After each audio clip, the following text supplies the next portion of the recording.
Vamos. Eu tava conversando há um bom tempo sobre identidade com um amigo, que ele acabou de se separar e ele falou assim, pô, eu fiquei tanto tempo casado que eu não tenho... Eu acho que eu perdi minha identidade. Isso pode acontecer com casamentos longos, de uma das duas pessoas ou as duas perderem a identidade. Quando a gente conquista a identidade e quando a gente perde? Eu acho que a gente... primeiro que identidade é algo que é único. É o meu... É o teu DNA. É o teu DNA. Tá? E o que acontece é que a gente esquece disso e a gente começa a culturalmente achar que eu só serei completo se tiver alguém. Isso é muito forte. Isso é colocado de uma maneira muito intensa. Até, né? E é vendido. O mito do amor romântico. Qual o mito do amor romântico? Metade da laranja. O mito do amor romântico. Qual é o mito do amor romântico? Você vai ter uma pessoa que vai te dar apego. Ou seja, você vai dar coisas para ela e vai ter também cuidado dessa pessoa, vai te dar tranquilidade, acolhimento, vai te dar sexo do bom. Você acha possível essas três coisas ao mesmo tempo sempre? Sempre. Não! Até porque esses três circuitos no cérebro são circuitos totalmente diferentes.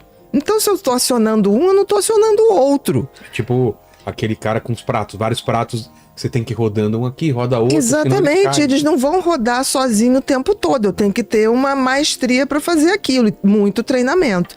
Então te vendem que isso aí é o que tem que funcionar. Mas a gente sabe que, por exemplo, o circuito do sexo bom, ele tá muito bom no início, na paixão. Né? Depois eu vou ter que batalhar para que esse sexo continue bom, porque ele vai tender a desativar. O apego é uma coisa, por exemplo, se eu trato você bem esperando que um dia você me trate bem, pode não ocorrer. Mas eu posso batalhar para dizer exatamente assim, poxa, não tá legal. Aquele dia que eu não tava legal, eu achei que você podia ter me dado mais força. Isso tudo, relação dá trabalho. Poxa. É que nem criar filho. Quem disse que criar filho não dá trabalho? Filho dá um super trabalho, é um grande amor. Né? Então eu acho que as pessoas começaram a comprar relações como se fossem scripts. Não, eu vou fazer isso, vou encontrar um cara, uma mulher assim, uma fórmula, tá tudo certo, consegui. Se eu fizer isso. É que nem serviço público. Passou, agora deixa que roda. Não roda. Se você deixar tudo rodando, as coisas se desfazem. Não precisa nada. Você tem um jardim. Se você não cuidar, meu querido, ele acaba. Se o carro não entrar em manutenção, ele acaba. Então, assim, as relações também são assim. E precisam ser nutridas. O problema é que nas relações, você começa de uma maneira. Não é possível que um casal, ao mesmo tempo... mude simultaneamente.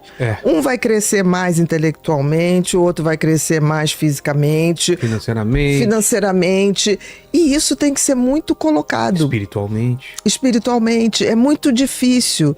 Agora, se você não aposta na tua identidade, não ajuda o outro a manter o dele, porque uma relação bacana é você aprender a ser dois sem deixar de ser um. Verdade.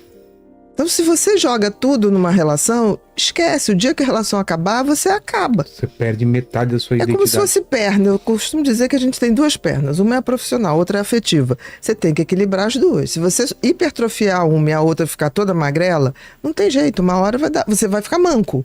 Você vai mancar. Você tem que trabalhar as duas coisas. Agora, o grande problema é quando um dos dois não vai se desenvolvendo simultaneamente. E aí tem uma acontece muito. É a maioria o que acontece. Por quê? Porque aí a pessoa fala, não, porque você tá fazendo, e eu tô parada. Tá parada porque não fez projeto também. Porque a questão o grande casal é aquele que você tem projetos e um ajuda o projeto do outro. E torce. É que nem amigo.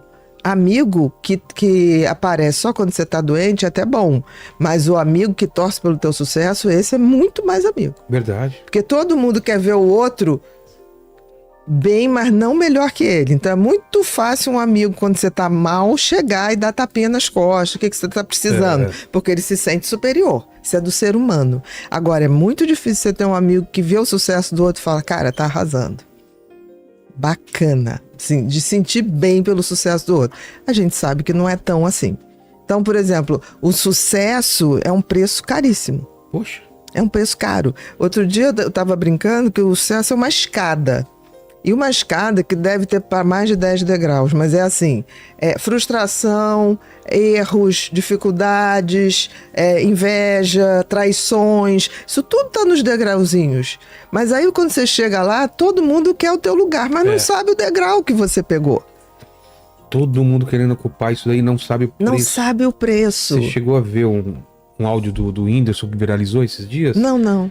Um áudio dele, ele mandou pra mãe dele, que ele falando que nunca quis ser rico, né? E as pessoas não entendem esse negócio. Ele falou assim, não é que não queria ser rico, mas o problema é que quando eu era rico, quando eu era pobre, meus pais eram pobres também. Então, ele se sente ocupando a cabeça, ocupando tudo que ele tem que fazer pelos pais e pelas pessoas que dependem dele. Porque pra ele não precisaria de tanto, né? Eu acho o Whindersson, eu sou fã do Whindersson como pessoa. Eu acho que ele é um cara muito à frente da gente. Em termos mentais, não tenho a menor dúvida. Ele aguenta porrada de um jeito que eu não entendo, né? Sabe por quê? As pessoas parecem que dizem que odeiam ele de graça. Eu não sei. Quem odeia não consegue fazer a leitura do Whindersson. Eu adoro o Whindersson. Sempre gostei, sempre observei. Gosto do ser humano. Acho que em alguns momentos ele deu uma bailada na curva, porque todo mundo dá uma bailada na curva. Principalmente quem não tinha nada e passa a ter tudo. Mas teve um momento ali que ele botou o carrinho de novo pra pista. Verdade. E ele tá dando tanto sentido e propósito à vida dele. Cara, ele é um cara que pensa demais nos outros, assim. Isso é verdade. E em mudanças reais. Ele agora estava com um projeto de educação, que é uma coisa que ele está pensando para quando ele nem mais estiver aqui. E aquilo ali, para pessoas meio autodidatas. Ele é super autodidata. Ele é um cara multitalentoso. E é um cara que eu vou te dizer, ele já passou por tantas que ele meio que Rock Balboa. Você, quanto mais bate, você é o que você aguenta apanhar. E eu acho que ele já apanhou demais. Poxa. E tá imune. Eu acho maravilhoso, porque ele tá livre para fazer o que ele quiser. Eu sou fã, sou suspeita para falar do Whindersson. E como que a gente aprende essa resiliência de... Porque a vida bate, né? Tem muita vai bater sempre. A vida bate forte. De onde vem essa resiliência? Essa vontade de se levantar? Porque tem muitas... Vou falar a verdade, tem muita hora que dá vontade de você ficar quietinho no seu canto. Vou deitar aqui, não quero mais acordar. E aí? Mas olha só, eu sempre penso assim... se você ficar quietinho, primeiro que não é da sua essência ficar quietinho. Vamos lá. Vamos falar da gente. A gente é inquieto. Não consegue. A gente é um bicho inquieto. Então, assim, eu vou estar me traindo. Né? E se eles conseguirem fazer com que eu não seja eu, ou você não seja você, aí a gente falhou, cara. Falhou totalmente. Porque assim, pode falar o que quiser, pode me chamar do que quiser. Eu levanto todo dia porque eu sei pra onde eu tô indo. Independente do que as pessoas falem ou achem. Às vezes você tem que lembrar por que você começou as coisas, né? Sempre. Porque é difícil. Sempre. E lembrar que você... Teve muitos dias que você rezou pra você estar onde você tá. Isso é maravilhoso. E aí é aquela hora que você fala assim, não, vamos lá, deixa. Eu sou uma pessoa que eu só ouço crítica de pessoas que eu sei que gostam de mim. Por exemplo, uma coisa que eu vou ser eternamente grata a você. Assim que eu comecei meu podcast, no Pod People, a gente botava a thumb com o rostinho do convidado. Você botou assim, você me mandou um WhatsApp e falou assim, bote o seu rosto e da outra pessoa. Eu falei, cara, esse cara é generoso. Aí eu fui pra equipe, ele tá certíssimo. Então, são coisas assim que você vê que isso é generosidade. Porque você não precisava fazer aquilo. Você não precisava fazer nada daquilo. Mas você fez por quê? Porque é a sua natureza. Isso volta pra você... Não pela Bia, volta do mundo. Eu acredito nisso também. Volta, entendeu? Então, como é que você aprende depois que você separa? Você lembra de quem você era. Ou quem você sempre foi. Mas é fácil se perder também, né?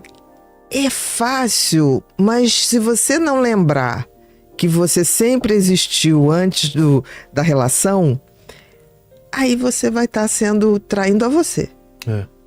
É como se você tivesse que... Peraí, antes disso tudo acontecer, eu já era eu. E quais eram os meus sonhos? Eles estão aí, eles continuam. O que que me anima e o que eu falo para as pessoas também que estão passando por momentos difíceis é que quando você tá no fundo do poço, você tá no olho do furacão e depois você vê 2, 3 anos depois e olha para aquilo e você fala, cara, aquilo não foi nada perto do que eu passei depois ainda. Você passa coisas piores e quando você lembra o sentimento que você tinha com aquela coisinha, né? Por isso que a gente não pode também, às vezes, merecer o que as pessoas estão pensando. Fala, pô, como que a pessoa tá sofrendo por causa disso? Ela tem tudo. Você não tem ideia daquela luta, né? Mas tem uma coisa no cérebro muito interessante. Todo mundo tem uma fênix em si. Isso já descoberto por pesquisas. Uma capacidade de se regenerar, se fosse assim, mentalmente. Não é regenerar, mas se autofazer.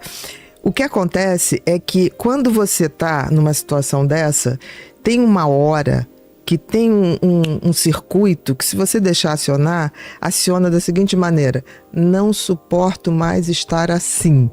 Quando você dá esse comando pro cérebro, não dá para ficar assim. E você vai para a ação. Mola no fundo do poço. Mola no fundo do poço. Você tem capacidade de mudar. Porque às vezes você tá tão no fundo do poço que qualquer coisa que você faça, você já melhora um pouquinho. Aí você vê uma melhora, você vai melhorando. Porque tem uma fase realmente que tudo parece que você só tá caindo.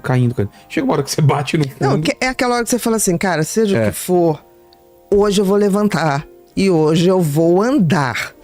Hoje eu vou ligar para aquele cara e aquele projeto que eu vou botar para funcionar. E é quando você deixa de estar dominado pelos pensamentos e joga a ação. Porque o cérebro tem uma coisa muito interessante. Ele não consegue lidar com pensamento e ação ao mesmo tempo. Como assim? Quando a gente tá agindo, a gente não tá pensando sobre? Exatamente. Então, quando você tá num espiral negativo de pensamentos ruins e você se põe em ação, seja ação física, de preferência fisicamente, o que acontece é que desativa aquele circuito autodestrutivo. Você sai daquele ciclo moto perpétuo e o corpo tem que se preocupar com o que ele tá gastando. Com o que ele tá fazendo. Então, por exemplo, uma coisa que toda vez que eu tava com algum pensamento assim ruim e que aquilo ficava, putz, não vai dar certo, eu sempre peguei a bicicleta e dava 2, 3 voltas na lagoa. Faz sentido. E aquilo me dava uma coisa, eu falei, esse negócio dá certo. Aí depois pesquisa. É químico. O cérebro, essa coisa, faz 10 coisas ao mesmo tempo. Mentira. E toda vez que você tem uma atividade mental ruim, muito grande, vai para atividade física, porque ele não consegue, porque ele vai ter que jogar toda a sua energia para atividade física. Então, não estou falando aqui para a gente ser...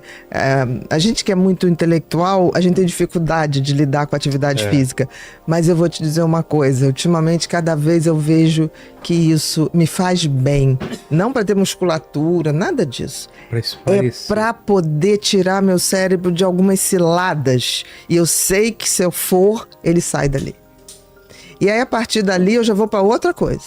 Aí eu já vou... Uma coisa que eu tô gostando demais, a gente que tem podcast, a gente tem muito trabalho de garotada que tá trabalhando em casa. Claro, fazendo remoto. Eu tô querendo ter uma sede um pouco maior e tô vendo isso com a minha garotada, porque hoje são 40 funcionários. Nossa! 40 funcionários, porque ainda roda os cursos online meus, tem gravação, então tem muita coisa. Fica a Bia do Pod People e a Bia ainda é pessoa física, mas que tá ligada, né? Eu tô querendo ter uma sede para poder ter brainstorm. Isso é legal. Cara, eu tô sentindo, eu acho que a pandemia deixou a gente com essa coisa, vai ficar todo mundo em casa, Eu tô querendo voltar essa coisa de botar... quando você vê aqui tanta gente... Pulsa, tem uma pulsação, tem vida. E tem uma coisa bacana, que assim, eu sou a mais velha lá do podcast, da garotada toda. Aqui também, eu sou o mais. E o mais velho, depois de mim, tem 28. Nossa! Aqui é o Lene que tem 40 aí. Não, eu lá tô assim. E é bacana pra caramba. 28. Porque assim, 28. Nasceu em... Nem sei, não faço mais conta. 95. Olha, eu não faço mais conta, mas tá ficando tem bom gente que viver. Nasceu depois dos anos 2000, você sabe que trabalha. Tem, muito, a maioria. Quando eu falo assim, não, porque quando eu lancei o Mentes Perigosas, em 2008, a pessoa olha assim, Pô, eu não tinha nem nascido mesmo.